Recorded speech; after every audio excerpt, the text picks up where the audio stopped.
Your life shifted from the New England Conservatory of Music to Portland, Oregon to lead fame, and then back to the East Coast. And of all places, you land in Washington, D.C.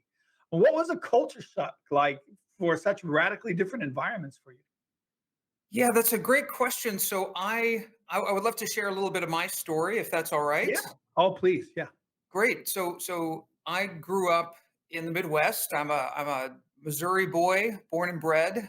Grew up in a suburb of Kansas City called Independence, which for those of you that are civics nerds out there may know Independence, Missouri as the birthplace of Harry S. Truman, one of our, I think, our 34th president. Don't quote me on that, but one of our amazing American presidents. So Independence, Missouri is where I was born and raised, the youngest of four kids.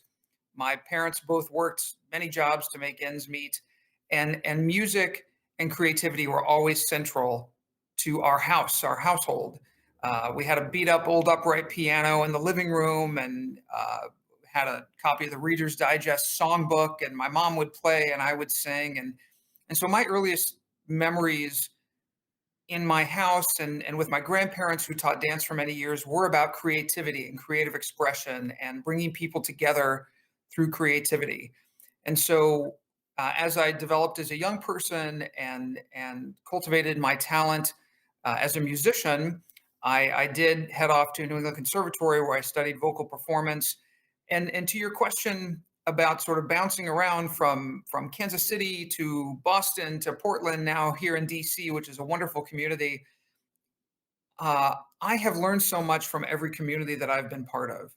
And from every organization that I have served, from every person that I've worked with, community members, partners, artistic partners, community partners, board staff, program participants, and it is true that there are some real differences, some cultural distinctions between a DC and a Portland. Gosh, you many distinctions there, but Yes, also very different. some real similarities, right? Yeah. And that you will always find good people that are deeply committed to making a positive impact in that community. And also I'll just add this, as someone that has lived in several geographic communities, I think it is so important to remember with humility that I am a learner and that I am not an expert in Washington D.C. and the history, the very complicated history of this place, and some of the stories and challenges um, of what this place is about. So I always try to approach wherever I am and whatever organization I'm part of, whatever geographic community.